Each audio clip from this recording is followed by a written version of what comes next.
मी अरुण घोडके. शिवचिंतन.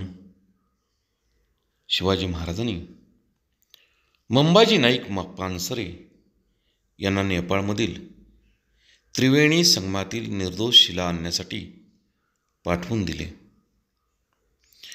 त्यांनी नेपाळचा राजा लीलासेन यांच्याकडून शिलाखंड आणला.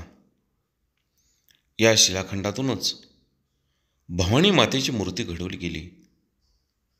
देवीची मूर्ती अतिशय सुंदर. मूर्तीचे प्रथम राजगडावरती आगमन झाले आणि तिथून मूर्ती प्रतापगडावरती आणण्यात आली आणि इसवी सन 1662च्या एप्रिलमध्ये देवीच्या मूर्तीची प्रतिष्ठापना प्रतापगडावरती करण्यात आली.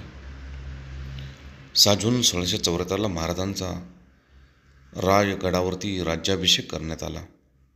त्यापूर्वी महाराज देवीच्या दर्शनास आले होते. त्यावेळी त्यांनी देवीला 1.25 मणाचे सुवर्णछत्र अर्पण केले होते.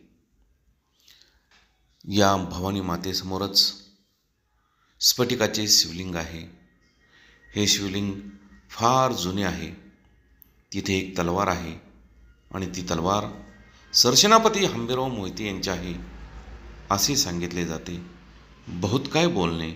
राम कृष्ण हरी.